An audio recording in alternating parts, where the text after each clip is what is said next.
Hi, and welcome to the Registration 101 presentation. In this presentation, we'll be covering information about the next steps you should be taking right now. Just a reminder about the course request process and when that's due. After you have done that, then how to start planning out your program and how course registration and when course registration will take place. We'll obviously cover information about supports and resources, not just for your program planning and registration, but throughout your stay at UVic. We'll also cover information around immigration documents, health insurance, on-campus and off-campus housing options, and of course, arriving in Canada as well. The first thing you'll need to do is register for a NetLink ID. A NetLink ID is essentially your UVic username for all things UVic. Also very important, you'll need to submit your $200 acceptance deposit at the latest by June 1st. It's really important that you do this because this is the only way you'll be able to register for classes as well as receive a housing assignment. For international students, you have to first pay your acceptance deposit before you can receive a study permit letter from the University of Victoria. There are many ways of paying your $200 acceptance deposit, and Western Union is one of them. There's no transaction charges from either Western Union or UVic, but when you are using this, just keep in mind that your bank might charge you an extra fee. You could also pay for your acceptance deposit doing a money order. It's essentially a check that students send in an envelope directly to the University of Victoria. Keep in mind that your V number or your student ID is going to be your account number. So make sure that you include both your full name and your student ID when you're doing a money order. Finally, you could choose to pay for your acceptance deposit via a wire transfer. This, in my opinion, is probably the easiest way of doing so. The only difference, however, is that this might take a little longer to get to the university. If you choose to do a wire transfer, just make sure that you're copying the information that you're seeing on the slide right now. And remember to always include your full name as well as your V number or student ID when you're making any payment to the institution. It's very important that you have already completed the course request process. Without having done this, you're not going to be able to register for your courses. The deadline was on Monday, June 4th. If you still haven't done this process, please email your completed documents as soon as possible at studyabroad@uvic.ca. And if you are studying in our Bachelor's of Commerce program or taking any business courses, please email the department directly as they will give you instructions on how your course registration will take place. This section will cover information on program planning. So we'll cover things on how to pick out the specific courses needed for your major, all the way through how to put them together to create a cohesive schedule. These are some of the common terms that you might find when you're planning out your program. Program versus course. A program will be your discipline. So for instance, the program can be anthropology, and a course that you would take within that program would be Anthropology 150. Required versus elective courses, kind of like the name suggests, required ones are the ones that you must take as part of that particular program. Electives are the ones that you can choose to take outside of that discipline just for fun. Unit is synonymous with credit at UVic. Most classes will be 1.5 units. Prerequisites and co-requisites.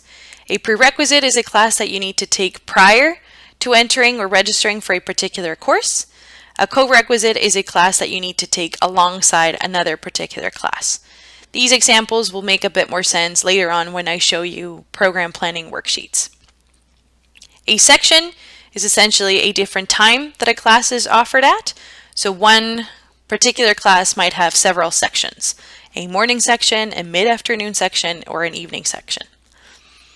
Lecture, lab, and tutorial. This is really important. Every class will probably have at least the lecture, and most likely, especially for first and second year courses, will have a lab or a tutorial associated with it. So there's always going to be a lecture. That's the one where your professor will teach essentially in front of the class. And later you might have a lab, normally if it's a science-based class, or a tutorial if it's more of a discussion-based class. A CRN. This is crucial to your program planning. A CRN stands for Course Reference Number. Every single lecture and section of that lecture will have a specific or unique course reference number. Once you pick one that suits your schedule, this is the number that you will be writing down, and I'll show you later what that looks like. But remember that the CRN is very, very important to your program planning. Full-time versus part-time. By definition, full-time means you must be registered in 12 or more units of study in the winter session. The winter session normally runs from September all the way through April.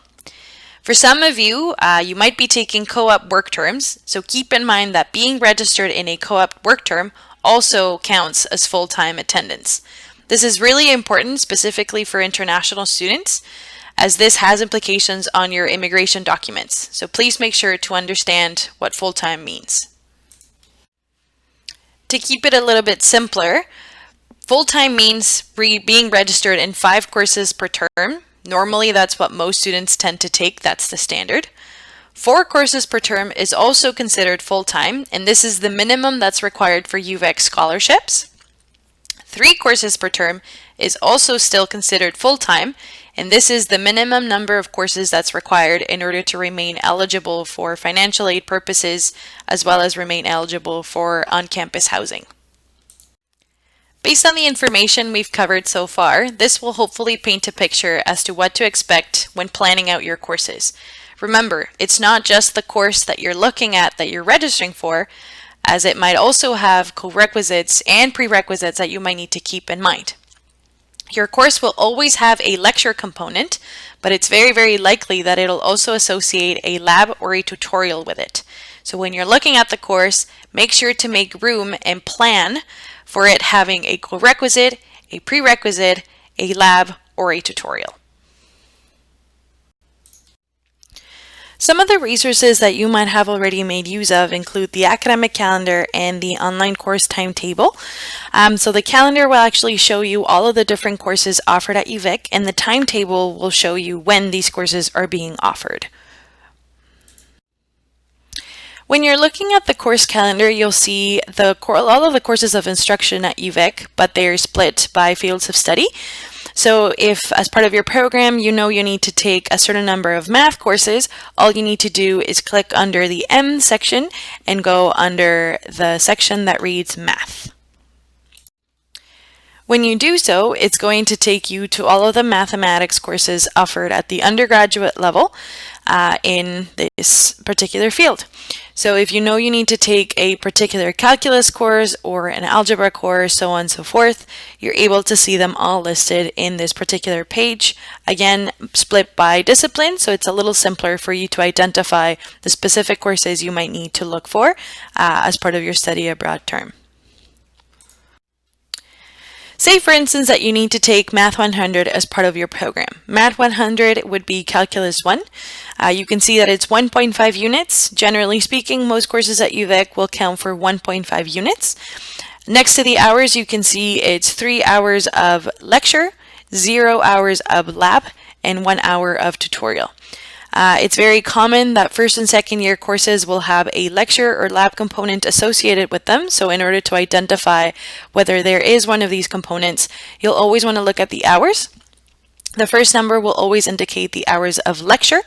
The second number will always indicate the hours of lab, and the third number will always indicate the hours of tutorial. It's very important when you're planning out your schedule that you take these lectures and labs into consideration, because you'll also have to add them into your particular schedule. It's also very important that you read the notes section of the course description as well as the prerequisites. Most of you will already have done this process because as part of your course request process, you need to identify any prerequisites associated with the class you're looking to take. But again, if you, for some reason, didn't get accepted into one of the course requests that you selected and you need to find a different class and you're going through the request process once again, the prerequisite section is quite crucial to completing that process. So make sure to always read the full page in order to identify any, not just labs and tutorials, but also prerequisites that you need to show you have completed already. When you click on the schedule section of that particular course, you'll actually get to this page where it'll show you all the different time offerings that a particular course is being offered at. So at the top, you can see it's Calculus 1. Then there is a crucial number, the CRN that I referred to earlier, so that's 12098. This number is the number that you'll want to write down once you identify that this is the class and the section, that is to say the time offering, that you want to take this class at. So again, Calculus 1, then there's the CRN, it's Math 100, and it's section A01. This particular class takes place every week from 11:30 to 12:50 p.m. on Mondays and Thursdays at the David Turpin Building, room A20. It's a lecture, and it's taught by Dr. Ryan Butney. Perhaps this class is taking place a little too late for you. You're more of an early morning person. That's fine. If you look at the following section, same class, again, it's Calculus 1, different CRN. Remember, the CRN is the identity number of this particular class, so they all have a different one. It's Math 100, and it's section A02. This section takes place every week from 8:30 a.m. to 9:20. It takes place 3 times a week, so Tuesdays, Wednesdays, and Fridays, at the McLaurin Building, room A144. It's also a lecture, and this one is taught by Dr. Christopher Eagle. So again, once you identify the specific lecture, not just the lecture, sorry, but the section in the time offering, that's the number that you'll want to write down. The CRN that identifies that particular class, it's the 5-digit number that you'll want to write down so that later on for course registration, it's a very seamless process for you to add these courses.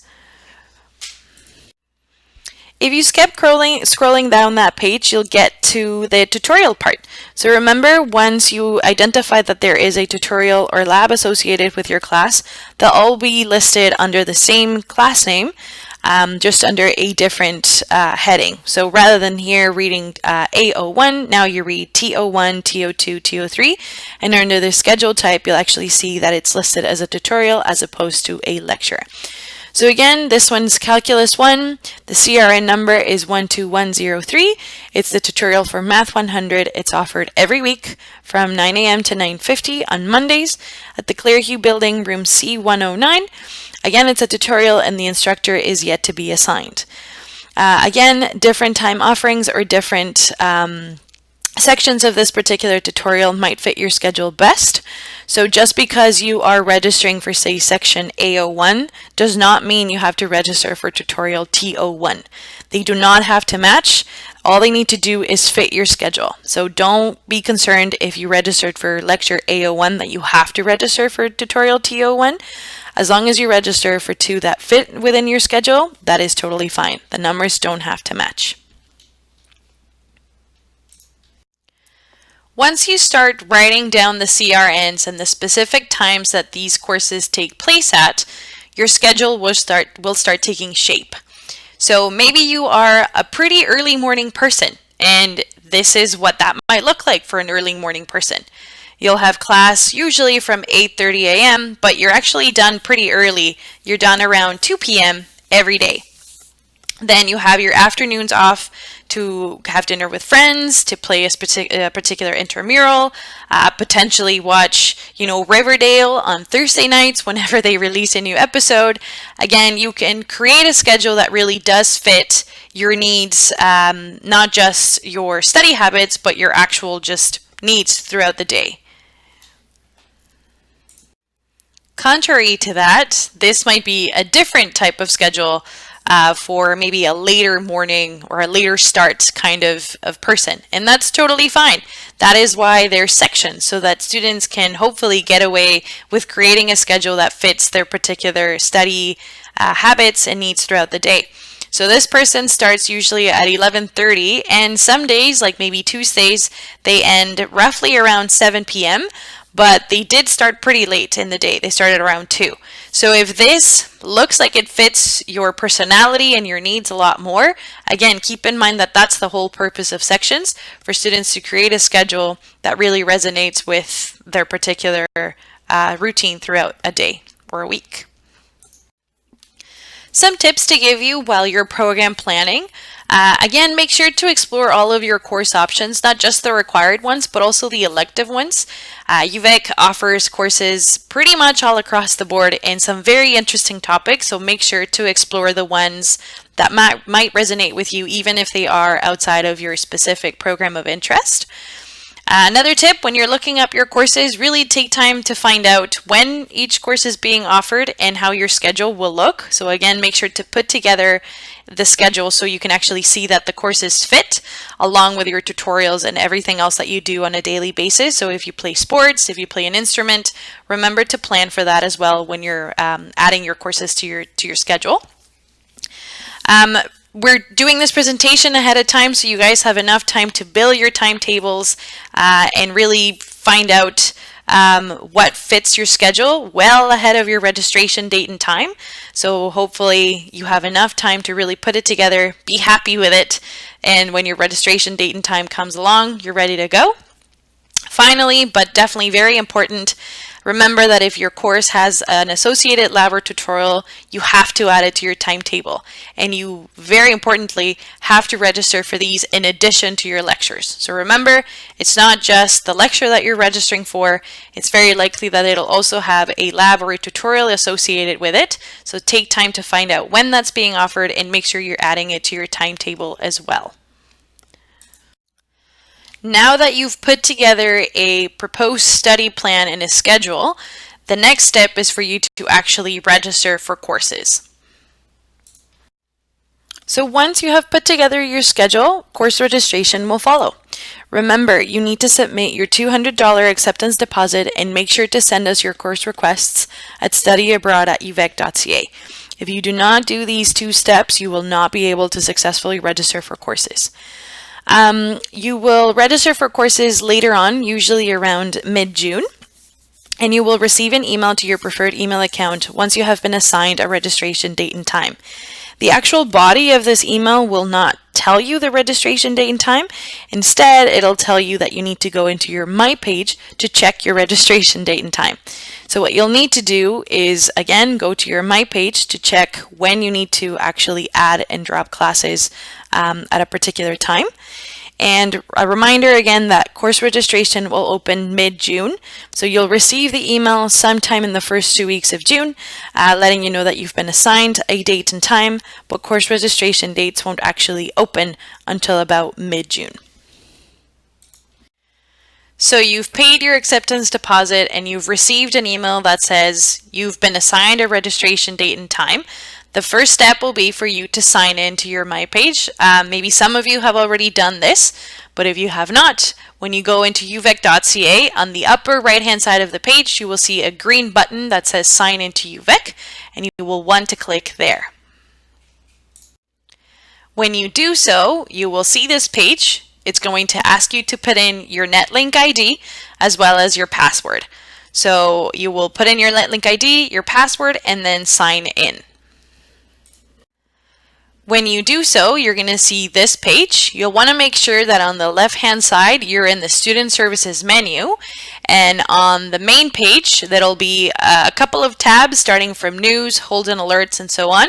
You'll want to be under the Registration tab, and then you'll see this menu that reads Registration Status, so on and so forth. To check your registration date and time, remember, you'll want to be on Student Services, Registration, and you'll click on Registration Status.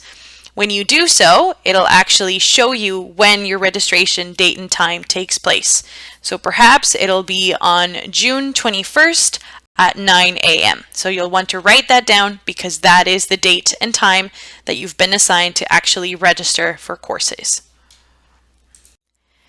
When your registration date and time rolls around, say it's June 21st, it's 8:45 a.m., you want to be right on this menu. So again, Student Services, Registration, and then this time you'll want to click on Add or Drop Classes. I don't recommend that you start logging in at 9 a.m. on that day. I recommend that you have this page ready to go at 8:55 on June 21st, or whatever your registration date and time may be. But yeah, try to be there slightly early just maybe 5 or 3 minutes ahead of your actual registration date and time, so that when you add and drop classes, it automatically takes you to the next page. Once your registration time rolls around and it's 9 o'clock on the dot, excellent, you'll click on Add or Drop Classes and it's going to show you this page. You're going to choose a term. This example shows the summer session, but for most of you, obviously, it'll be the first term, so September through December 2018, and that's the term that you will probably start with. Remember that you're planning for both your September through December as well as January through April terms, not just for the one term. So when you are planning out your courses, make sure that it's for the both terms because you are registering for both terms as well. Once you click on the specific term you're looking to add courses in, this is where you just type in all the CRNs for the courses that you're looking to take. So remember, this is why you plan ahead of time, because by the time your registration date and time rolls around, all you need to do is very simple. You just type in the CRNs. Again, that's the 5-digit number that each of the specific course has. And you type them all in, and then you click just below where it says Submit Changes. Once you submit changes, you will see this page appear. It'll say web registered on the particular date that you registered for those classes. So again, if you plan ahead of time, this process will be really, really quick and very simple. Say for instance that you made a mistake and typed in the wrong CRN or the wrong course reference number. Don't worry. All you need to do is in that same page where it said web registered, there's a drop down menu that it'll say no action or web drop. If you want to drop the class, you'll just select web drop and make sure that you submit the changes. Again, if you make any changes particular to dropping classes, you'll want to select the menu that reads web drop and then submit your changes. The Submit Changes button can be found on the bottom left-hand side of that page, but make sure that if you do submit the changes, you are dropping the classes that you are needing to drop. So double check everything before you submit changes. Sometimes when a class is already full, you might need to waitlist yourself for that class. If you do register in a waitlist, I also recommend that you register for a backup class or a fallback class, just in case you don't make it into your preferred course. If you do register yourself on a waitlist, make sure to keep a close eye on your email all the time, because if you do miss an email, you're going to lose your spot on that waitlist. If you are offered a spot on the waitlist, you're going to receive an email saying, congratulations, you have been offered a spot in, say, Anthropology 150. Just because the email says that you've been offered a spot doesn't mean that you're automatically enrolled in that class. What this means is that as soon as you see that email, you want to log back into your My page and go through the registration process again. And just in the drop-down menu, you'll see the option that says register for this class. You'll want to do that and then submit the changes. Once you've officially and successfully registered for that class that you had originally been on the wait list for, then and only then do you drop the fallback class. You don't want to risk it. You might be on hour 23 with 59 minutes to spare. So just in the event that you do miss that spot, you don't want to drop the fallback class. So do that after you have actually registered for the waitlisted class. When you're going through the registration process, there may be some error messages that come up. Some of the most common ones that we find are a time conflict. You may have had a bit of an oversight and you didn't realize that 2 classes or maybe a class and a tutorial take place at the same time. So you may get a time conflict error, which means you just need to reevaluate this and pick a different class. There might be a prerequisite warning as well. If you didn't realize that this class had a prerequisite, it might not allow for you to register because you don't meet that prerequisite. I've definitely done this third one before. Level of restriction, it means that you get really excited about a particular class, but this class might be a third year class and you're only in first year. That's okay, you'll get there eventually, but you may get a message that says level of restriction, meaning that you're not quite there yet. You might have to be in second year standing or third year standing for some particular courses. So when you're looking at the course descriptions, when you're planning out your schedule, make sure to read in the notes section as well, because this is a good way of avoiding these messages about level restrictions. Same goes for department permission being required. A lot of the times this is the case. You do need to ask for permission to take a particular class and later be able to register for it. Along the same lines, some specific courses might have specific dates for those students registered in that program. So say one of the electives you want to take is an arts course. That's fine. It's likely that you might be able to register afterwards if there's still spots available, but there might be specific dates for students registered in that program, and later on you'll be able to register for this class as a non-registered student in that particular program. So again, make sure to read the notes section of each specific class to avoid some of these registration errors. Some registration tips to keep in mind. Again, register as close as possible to your assigned date and time. I do recommend that you sign into your My Page maybe 3 or 5 minutes prior to your actual date and time. Just so that you get familiar with the page and you know where to click as soon as the clock hits the time that you're actually assigned. Most of you are only taking one semester at UVic, so usually it's the fall semester, but for some of you, if you are taking both terms in the fall and the spring, make sure that you do plan and register for both of them. All you need to do is after you submit your CRNs and click on submit changes for all of your fall classes, you'll change the selected term and then add the spring term classes that you're doing. Again, most of you are probably only going to be doing just the one semester, but in the event that you are taking 2 semesters at UVic, just make sure to register for both the fall and the spring term classes. A reminder again to identify and register for any labs and tutorials that are associated with your chosen courses. And if you do make any changes whatsoever in your registration page, always hit the submit changes button after making any changes.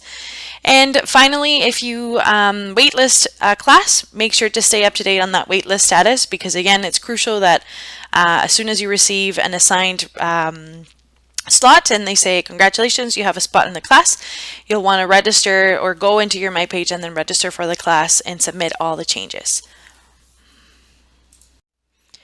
This is a big transition that you're doing from high school into university or from a different post-secondary into UVic. So make sure that you reach out for whatever help you may need. There's lots of different resources for support at UVic. So make sure that you are well informed about what those are, and when in doubt, just reach out to us and ask questions about anything that might make your transition into university or into UVic specifically a lot smoother. Some sources of academic support will include the Center for Academic Communication. For some of you, it'll probably be the first time that you're writing a university paper in English, so it wouldn't be a bad idea to just stop by the Center for Academic Communication and have someone give you tips and pointers and essentially just read over it to verify it's a job well done. There is one particular course that I want to highlight. It's called EDD 101. This is a 4-credit course, and it teaches you exactly what the title suggests. Again, some of you may be uneasy about taking your study abroad term in English. I am confident that your English skills are perfectly fine, but if you are one of those students that would like to go a little bit further with just putting your mind at ease for university success, this might be a really good class to take. Another fantastic resource for help is your professor's office hours. So professors will hold hours where they essentially have a door open into their office and you can stop by, introduce yourself, ask questions, and just get to know them. They're incredibly fantastic professors and they're eager to meet you. So even if you're only here for one term, don't forget to make use of this really valuable resource. With everything that we've covered, of course, we anticipate you'll have some questions. So we do have a registration helpline. You can contact us on weekdays from 8:30 to 4 p.m. Mondays through Fridays. And you can instead also email us at studentsupport@uvic.ca, or if you find the time, you can phone us at 250-721-8121. Other supports include the Center for Accessible Learning. If you have a different learning ability, please make sure to let us know and register with the CAL or the Center for Accessible Learning as soon as you're able to. There's counseling services, health services right on campus for your convenience as well. There's the International Commons at the library. It's a fantastic hub for students either looking to learn a new language or newly admitted students that are coming from international destinations. It's a really fantastic area in the library to just hang out or do some study and meet other students from other parts of the world. Leading into this, there's the UVic Global Community. They're a very active community on campus, so if you are interested in becoming a part of this, just make sure to join it. They are very active on Facebook, but you can also stop at the International Student Services office and ask a little bit about how to get involved with this community as well. So speaking of international and student services, be aware that there is an entire office devoted to supporting international students, not just once they arrive on campus, but also offering pre-arrival support for international students. So if you have questions around, setting up a bank account or setting up a phone plan, study permits or other immigration documents that you might have questions about, they are really incredible and very helpful people, so please don't hesitate to reach out to them. They are via email at issinfo@uvic.ca, or you can phone them at 250-721-6361. There's also the link that you can see there. And of course, there's the UVic Global Community, like I said, on Facebook to connect. They're quite active. But do make sure to reach out for that help, especially if you have questions very specific to your transition into Canada as well.